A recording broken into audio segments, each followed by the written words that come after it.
Welcome back to Business Help. In this video, we're going to be going over our second episode of our intermediate Excel tutorial. So first off, let's get started here. And if you like this video, make sure you subscribe, hit the like button, and also make sure to check out our first video in the series, as it has an interactive guide that if you follow along, go to my website and check everything out, that you can follow along and do the same Excel tutorial here as I'm doing, but you can follow along and have interactive part by downloading the spreadsheet off of that website. All right, well, thank you, and let's get started. And so first off, we're going to be going over this discount percent. So as of right now, when we used the formula from the last episode, we had this came in as a decimal. So first off, we're going to go ahead and change that to percent. Just like that. So now we have it as a percentage. Now it actually matches discount percent. So after we do discount percentage, we're going to go ahead and we're going to make a chart of the company and their discount percentage. So we're going to go ahead and first off, we're going to highlight the company. And to go ahead and highlight the company without selecting the quantity and original price as well, we're going to hit our control button, and then we're going to highlight the percent. So now as you can see, this middle section is not highlighted, but both sections on the edge are. So we're going to go up to the Insert tab then. We're going to go to Recommended Charts here. And we're going to use the clustered bar so it accurately represents everything. We can compare it. All right, so now we got this chart here. So we're going to move it to a new page though. So we're going to go right-click on the chart in the white space. We're going to click the Move Chart button. We're going to name the sheet Chart. And we're going to hit OK. It's going to be in the new sheet here. We're going to hit OK. So as we can see, it brought up a new chart here for us. So first off, when we go here, we're going to go ahead and just change the title to discount percent.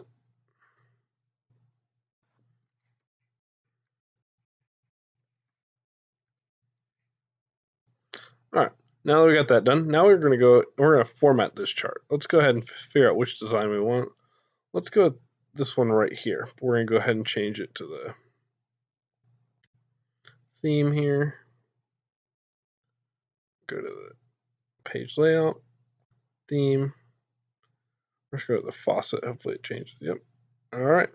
We're going to go ahead and drag sheet 1 here ahead of it. So we're going to go ahead and rename this sheet. We're going to use it as rename it sales sheet.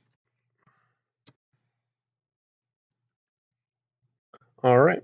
So now we have this named sales sheet, and we're going to name this our discount chart.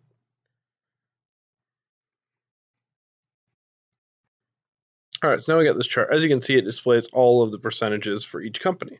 So we're going to show you a cool feature how you can make this chart. We're going to filter out some of these by altering sales sheet 1, the sales sheet here. All right, so to sort and filter here, there's these little drop down arrows on the chart. So we're going to go ahead and click that. Let's say we want to remove Brandy Aquarium and Ryan's Takeout. We're going to hit OK. All right, it removes that. As you can see, this is blue to show that there's missing spaces here. And we're going to go to our discount chart. And notice how both of Brandy's Aquarium and Ryan's Takeout are missing over here. So not only does it filter the sales sheet here, it's also going to be filtering the discount chart, which makes it very easy to go ahead and just, if you want to take something out of your data, simply remove it over here, and now it's available here. So this makes it very easy to go ahead and filter and sort your data. So we're going to go ahead and click this. We're just going to add these back on. You can either manually click that, or you hit clear filters, and it'll take the filters off. And when you go back over here, all of them are back in. That's an easy way to go ahead and filter and make changes to your data. So I hope this was helpful here. We're going to cover one last thing about how we're going to conditional formatting real quick. Just like we did in the last episode, we're going to go over it much quicker here. And we're going to go right here. We're going to make some conditional formatting. Highlight cell rules. Greater than $150. So we'll go greater than 500. Will be green. All right, so as we got that there, and we're going to do our discounts are all here. So as you can see, this has been very helpful, this filtering and using the charts at the same time. So make sure, if you found this video helpful, to make sure you subscribe, hit the like button, and also check out our websites and our social media in the description. Thanks for watching.